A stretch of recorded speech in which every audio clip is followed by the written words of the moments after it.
Salam D'accord. alaikum. وعليكم السلام Alors, تفضل. je me présente, je m'appelle Amil Wafi, je suis un doctorant à la faculté des sciences Ibn Tofay, encadré par Madame Souad Derwish. J'ai un master en informatique décisionnelle à la faculté des sciences et techniques de Bni Mellal. Alors, aujourd'hui, j'ai l'honneur de vous présenter devant vous une présentation sur la méthode SVM. Dans cette présentation, on va commencer au début de définir qu'est-ce que machine learning. Ensuite, on va donner une définition sur la méthode SVM. On va donner comment utiliser la méthode SVM. Ensuite, on va voir quelques applications de la méthode. Et on va travailler avec l'outil R pour faire une implémentation. Et finalement, on va donner ou bien illustrer les avantages et les inconvénients de cette méthode. Alors, premièrement, la machine learning ou bien l'apprentissage automatique est un sous-ensemble de l'intelligence artificielle qui permettent aux machines d'apprendre automatique et de s'améliorer à partir de l'expérience sans être explicitement programmées. Et dans la machine learning, admet deux sortes d'apprentissage, l'apprentissage supervisé et l'apprentissage non supervisé. Dans l'apprentissage supervisé, on a des algorithmes de classification et d'autres pour leur régression. Par contre, l'apprentissage non supervisé, on a deux groupes. On a des algorithmes de regroupement et des algorithmes d'association. Et pour la méthode SVM, elle appartient généralement et se classer parmi les algorithmes de classification. Alors, on va définir c'est quoi la méthode SVM. Alors, l'abréviation SVM signifie en anglais le Support Vector Machine. Si on traduit en français, c'est le séparateur à vaste marche. Alors, la question, c'est quoi le SVM? Alors, les SVM ce sont des algorithmes d'apprentissage supervisés automatiques qui permettent de résoudre des problèmes, généralement des problèmes de classification, et parfois on utilise pour des régressions et pour la détection des anomalies. Alors, cette méthode est récemment utilisée. Les premiers travaux théoriques de Vapinick et Chernovinsky en 1995 et démocratisé à partir de 2000. Alors, l'idée générale de SVM, si on prend cet exemple, on a un ensemble un ensemble de données qui contient deux classes. On a des points bleus et des points rouges. Alors, en voulant séparer les plans des deux parties, l'une contient des points rouges et l'autre des points bleus. De sorte que si on a un nouvel objet arrive, il suffit de regarder quelle partie du plan elle est située pour savoir à quelle classe il appartient. Alors l'idée, et c'est normal, c'est de prendre une droite pour essayer de séparer les points rouges et les points bleus. Alors, il existe généralement une infinité de droites pour séparer ces deux groupes.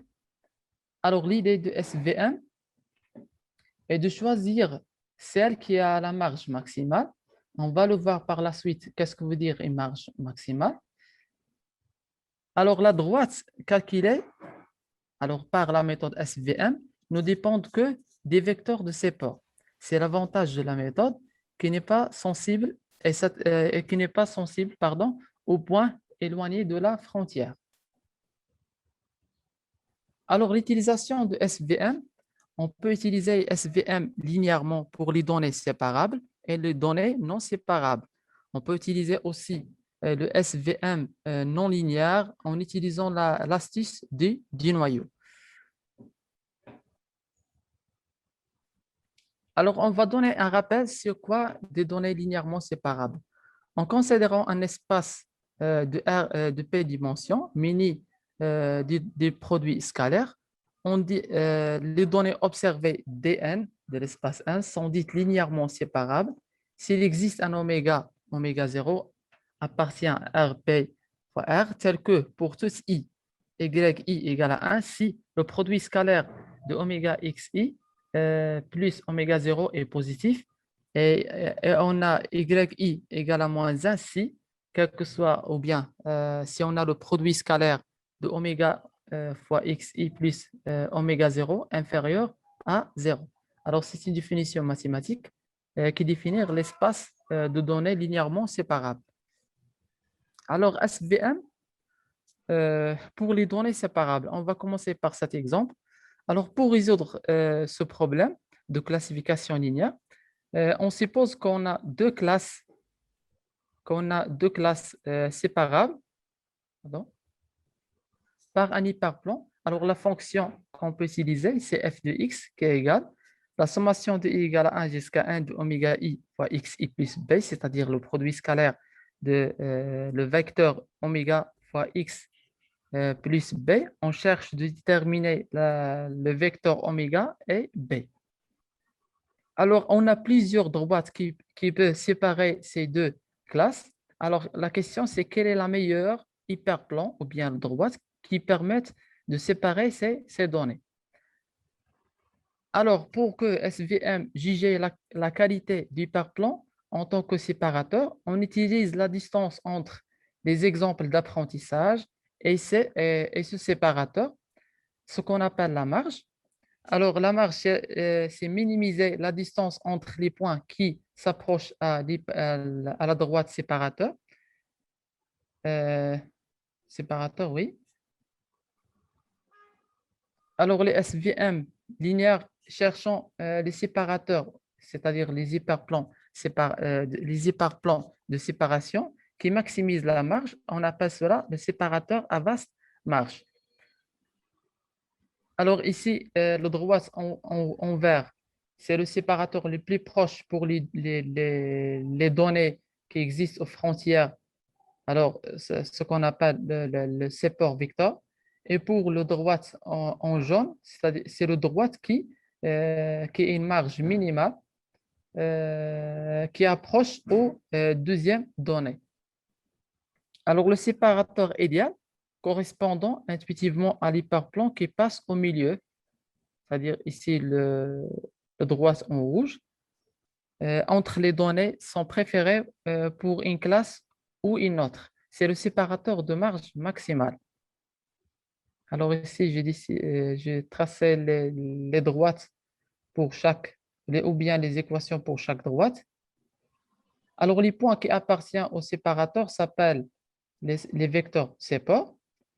Et la distance entre l'hyperplan optimal, c'est-à-dire le droite qui passe au milieu entre les deux séparateurs, s'appelle la marge, c'est-à-dire la distance entre l'hyperplan optimal et le séparateur. Et ici, le droite en rouge, c'est le séparateur maximal, c'est optimal. Alors, les séparateurs en SVM, si on a un espace de données,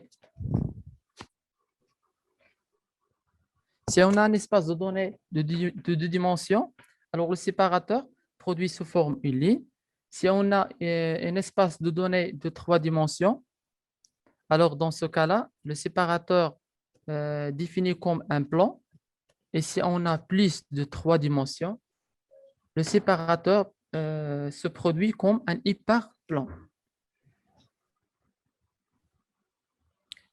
Alors, dans le cas de SVM blanc linéaire, on a une autre méthode, c'est de permettre une autre méthode qui permet de transformer les données, c'est-à-dire le transformer des données non linéaires en des données linéaires. De telle façon, on obtient un espace de dimension élevé que le premier dimension. Et cette méthode s'appelle l'astuce du noyau. Alors, la difficulté, c'est de trouver la bonne transformation pour transformer les données initiales en données ou bien les données non linéaires en données linéaires séparables. Alors, l'application de SVM, plusieurs applications connues ont un réel succès avec l'utilisation de SVM. On peut citer la reconnaissance de l'écriture manuscrite, la reconnaissance du visage et le diagnostic des maladies, etc. Alors, je vous montrer une implémentation en utilisant l'outil R.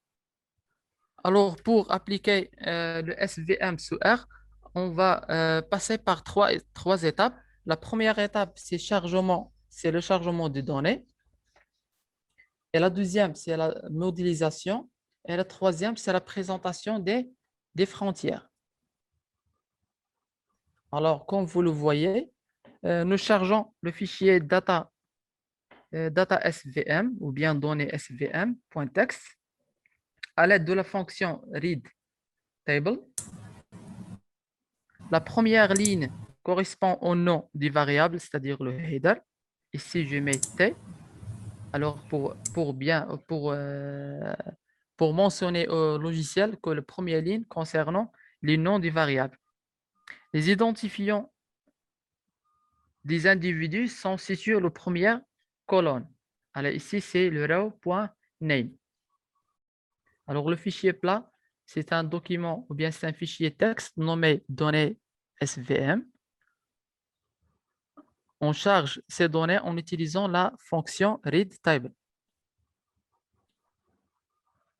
En passant à l'affichage des statistiques descriptives, on print summary DF. Alors, le DF, c'est l'objet qui contient les données d'entraînement. Alors, pour présenter graphiquement des observations dans l'espace de 10 dimensions, on utilise la fonction plot pour définir, alors la fonction plot pour définir les deux axes, x1 et x2, de type numérique, c'est-à-dire afficher ces points sous forme des chiffres numériques. Et la deuxième fonction, c'est texte, rownim, donc définir l'axe 1 et l'axe 2, et définir les colonnes. Je vais mettre la première colonne en bleu, les données de première colonne en bleu et le deuxième en rouge. Et on va voir cet résultat. Alors, c'est la définition ou bien la représentation des données plats dans un espace de 2 dimensions. Après la phase de modélisation et la lecture des résultats. Alors, on va utiliser le package E1071 pour l'implémentation du SVM. Alors, nous demandons à procédure SVM de construire la classifieur linéaire. Alors ici, si vous installez la première fois le logiciel R, on va obligatoirement installer le package E1071 à l'aide du commande install package entre parenthèses E1071. Alors, librairie de package E pour l'appellation ou bien initialisation de la librairie. On utilise librairie entre parenthèses E1071. Alors, on va initialiser le modèle SVM. Je vais mettre un objet qui s'appelle MSVM, qui contient le modèle ou bien l'appellation des méthodes SVM. Dans le paramètre, on définit la fonction qui permet de trouver les coefficients ou bien de trouver comment dirais-je, la fonction. Donc, le premier paramètre pour définir la fonction, la fonction linéaire qui séparait les données. Et pour la deuxième paramètre, c'est data. On définit la base de données, c'est-à-dire les coordonnées des deux colonnes. Kernel, c'est-à-dire on va utiliser le SVM linéaire. Et scale, c'est le pas de standardisation des variables. Alors, si on affiche ces caractéristiques, on va voir ici, cal, c'est SVM, on fait un appel, c'est la méthode SVM, la formule c'est y égale x1 plus x2. Le data, c'est l'espace de données DF qu'on a déjà défini. On va utiliser SVM d'une façon linéaire et on n'a pas utilisé la standardisation des variables. Alors ici, on va utiliser SVM du type classification. On va utiliser le SVM linéaire. Cost 1 et gamma 1, ce sont deux paramètres pour l'apprentissage automatique de la méthode SVM. Alors ici, comme vous le voyez, le nombre de vecteurs, c'est le 3. Le nombre de vecteurs séparés, c'est 3.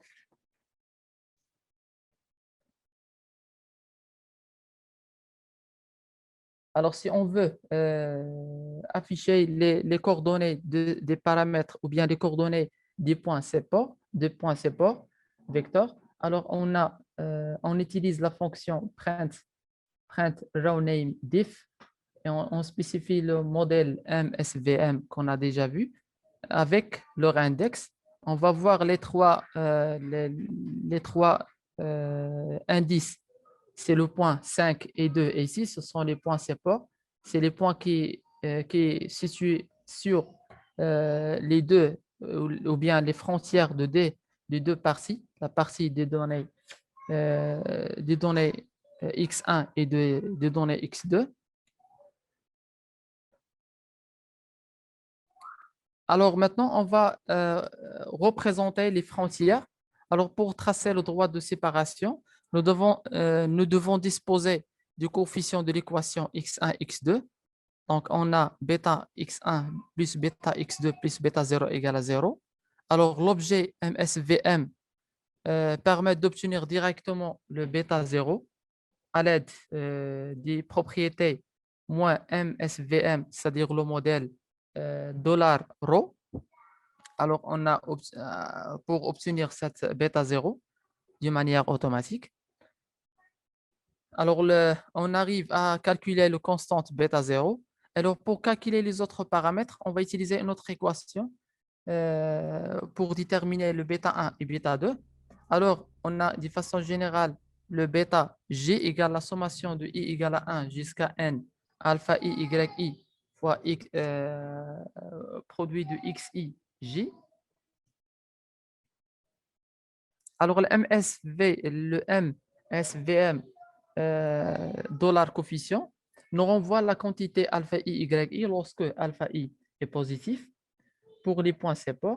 Et pour obtenir l'équation ou bien les coefficients bêta 1 et bêta 2, il faut multiplier MSVM par la propriété coefficient par respectivement les valeurs x1 et x2. C'est-à-dire, alors, on a, alors comme si la sommation, à partir de cette équation-là, alors la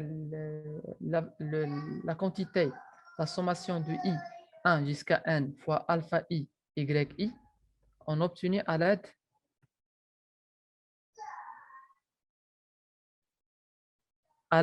de MSVM coefficient.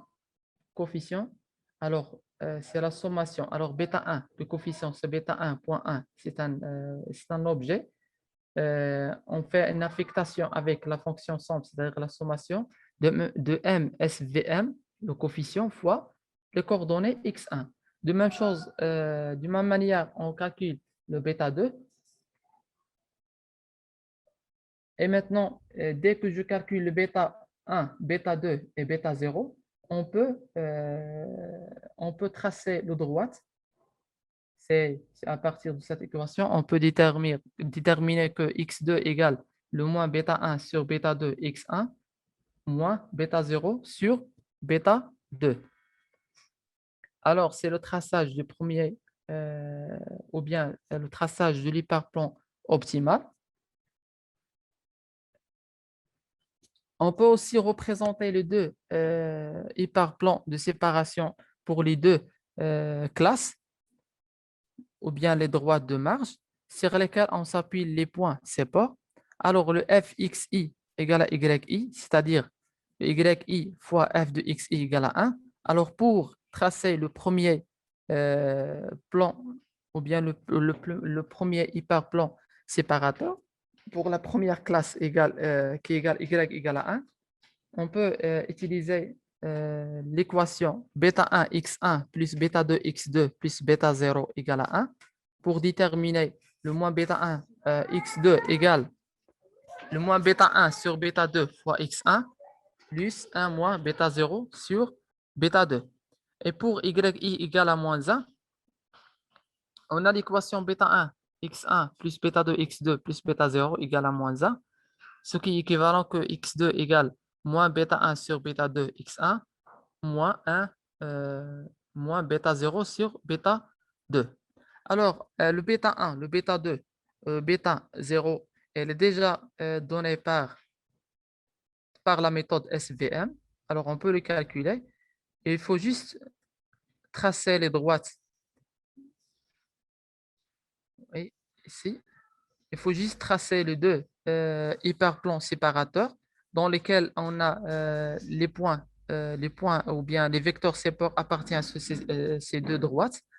Alors, le premier droite en gris, c'est l'hyperplan ou bien le droite qui est l'hyperplan séparateur du premier classe qui passe par les deux points 5 et 2. Et pour le deuxième hyperplan séparateur, c'est l'hyperplan qui passe par le vecteur 6. Et au milieu, on a l'hyperplan optimal, c'est qui donnait la décision de si on a une nouvelle donnée, on peut décider dans ce point appartient de quelle classe. Et finalement, on va passer de définir les avantages et les inconvénients d'une machine à vecteur sépare. Alors, parmi les avantages, pour les méthodes SVM, sa grande précision de prédiction. Alors, la méthode donne une meilleure méthode pour la prédiction. La fonction est bien sûr le plus petit dataset. Ils peuvent être plus efficaces car ils utilisent un sous-ensemble des points d'entraînement. Et les inconvénients de cette méthode. Alors, cette méthode ne convient pas à des jeux de données plus volumineux car le temps d'entraînement avec les SVM peut être long et moins efficace sur les jeux de données contient des bruits et du beaucoup des anomalies.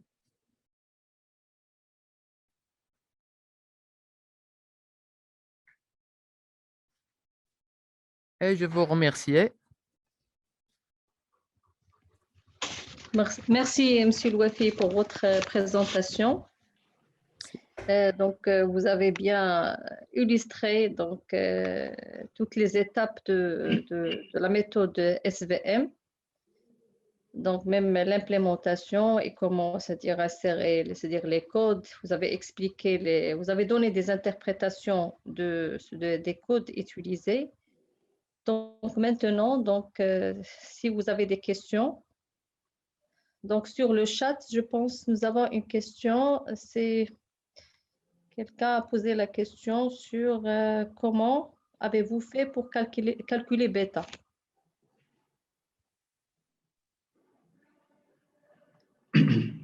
Oui, madame? Oui, comment vous avez une question Alors, sur oui, le chat? Comment avez-vous fait pour calculer bêta? d'accord. Alors, pour le bêta, on a déjà, alors comme vous le voyez ici, alors ici l'équation pour tracer les droits de séparation, on a, pour cet exemple, on a prendre deux classes. Alors, l'équation est définie comme ceci, c'est bêta 1, x1 plus bêta 2, x2 plus bêta 0. Alors, par défaut, bêta 0, elle est définie ou donnée par la propriété. Alors, lorsque je définis un modèle, déjà, dès que je applique ou exécute le modèle, la propriété ρ déjà donnée le bêta 0. Alors, le bêta 0 est calculé par la propriété, le nom de modèle $ρ. Pour les deux, bêta 1 et bêta 2, alors ici, bêta 1 et bêta 2, oui, attendez, oui, ça. Alors, pour bêta 1, bêta 2, on a déjà la formule mathématique qui égale le bêta, quel que soit bêta égale la sommation de alpha i, y, de alpha i, y est déjà donnée par une autre propriété qui s'appelle, alors ici, oui, allez-y, ça. Alors déjà, le MSVM, c'est-à-dire le modèle de MSVM, de rho ou bien dollar coefficient, il donne le alpha i, y. Alors ici, j'utilise cette formule de alpha i, y.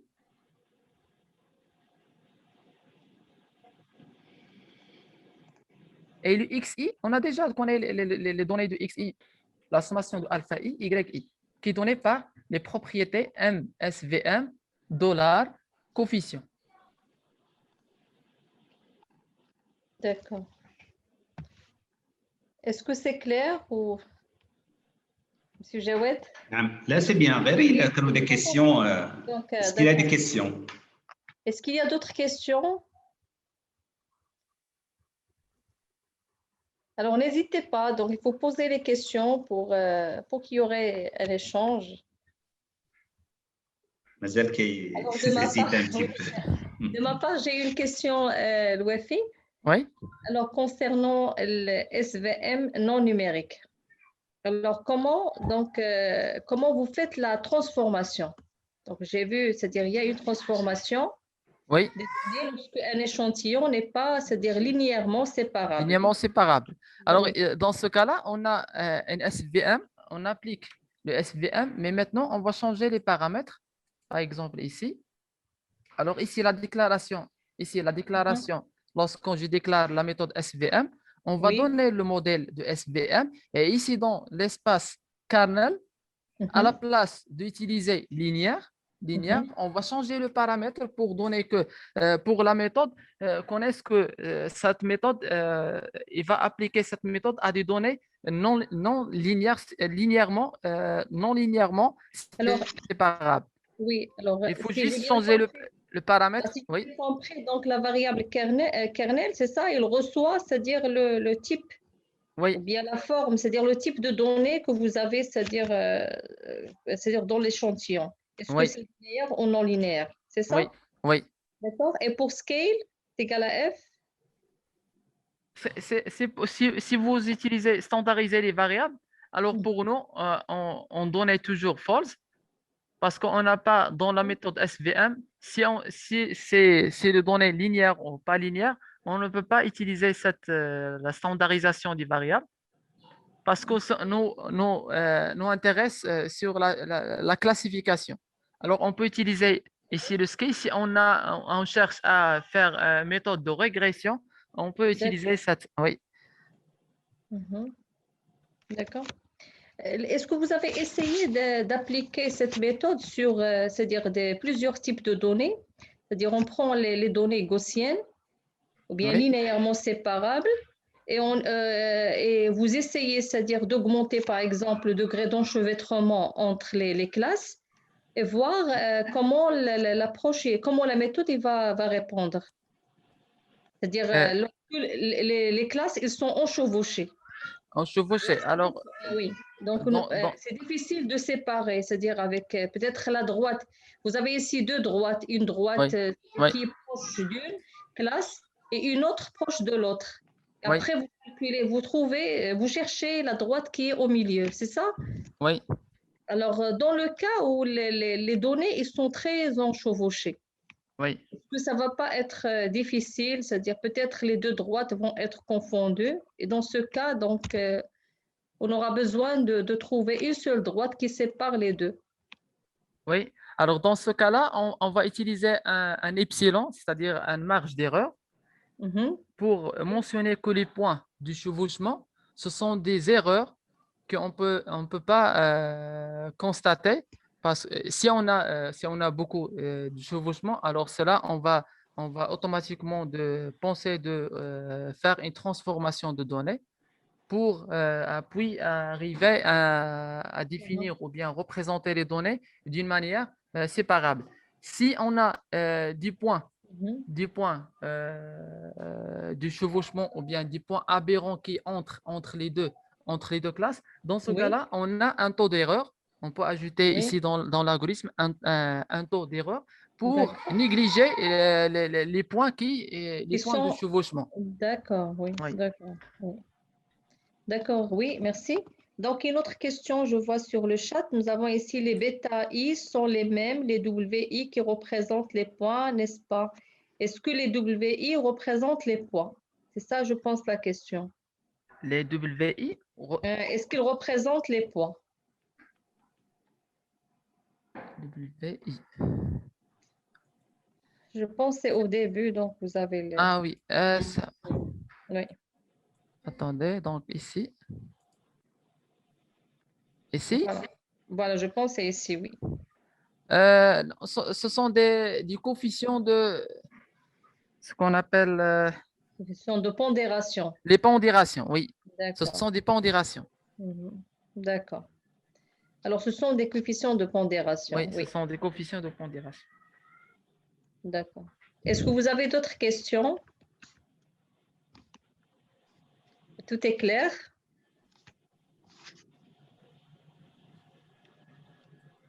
Il nous permet de classer les groupes homogènes, par exemple, des échantillons ayant les mêmes critères. Alors, une autre question. Oui. Est-ce que cette méthode nous permet de classer ou bien classifier les groupes homogènes, par exemple, un échantillon ayant les mêmes critères? Non, non, pour cela, euh, vraiment, Mhm. non, je pense que non, parce que cette méthode, Mhm. c'est dessiné pour, Mhm. si on a déjà des critères de séparation. De Alors, on a, séparation oui, entre les classes, c'est ça. entre Donc, les classes, oui, voilà, on sépare les classes selon des des critères. critères, oui, Donc, c'est au sein de la classe, c'est-à-dire de la même classe, qu'on trouve le degré d'homogénéité est important. oui, Mais entre les classes, c'est-à-dire séparées, bien sûr, c'est-à-dire il y a pas d'homogénéité. oui. Voilà. Mhm. Lorsqu'on travaille avec des données. Bon. Une autre question, pourquoi l'approche ou bien la méthode n'est pas adaptée aux échantillons avec des données très, très importantes? Oui, alors pour répondre à cette question, alors j'ai déjà, Mhm. alors la méthode Toujours, SVM, oui, oui, oui. non, on a des problèmes lorsqu'on a des données, un gigantexte base de données qui contient plusieurs données. Alors, dans ce cas-là, la méthode ne nous donne pas des bonnes classifications et des bonnes décisions. Mhm. Parce qu'on a déjà un critère pour appliquer cette méthode. Alors, dès Oui. que je lance, alors si je reviens sur ici, Mhm. c'est le nombre. Alors, ici, le nombre de ces ports, c'est 3. Oui. Alors, le nombre de ces ports, c'est un bon indicateur. Si on a un trop élevé par rapport, alors si les points d'indicateur est trop élevé par rapport à la taille du échantillon, Mhm. ne pouvons pas penser que la modèle utilisée ici, SVM, n'est pas très efficace. D'accord. Alors, il faut juste voir si on a le nombre de points support vecteur en comparé avec Mhm. l'échantillon, la taille ou bien la taille de l'échantillon. Si on a le nombre de points support est inférieur à la taille, alors son modèle est validé. Par Oui. rapport, si on a Mhm. le nombre de points support est similaire Mhm. ou bien la taille d'échantillon, on ne peut pas juger D'accord. qu'on a D'accord. une bonne classification. D'accord, oui. Il y a d'autres questions? Donc, généralement, les approches de classification euh, basées soit, c'est-à-dire de classification, c'est-à-dire ils sont c'est-à-dire limités par la dimension, soit la dimension de l'espace de représentation des données, c'est-à-dire les critères qui caractérisent les objets, ou bien la quantité de données à traiter. Toujours, nous avons, c'est-à-dire ce problème. Mais bien sûr, on cherche toujours, c'est-à-dire à améliorer les approches, cherchant, c'est-à-dire des contributions pour améliorer la méthode. Voilà, peut-être avec, c'est un inconvénient pour la méthode SVM. Peut-être si vous utilisez, c'est-à-dire une autre technique, c'est-à-dire avec SVM, on peut résoudre ce problème.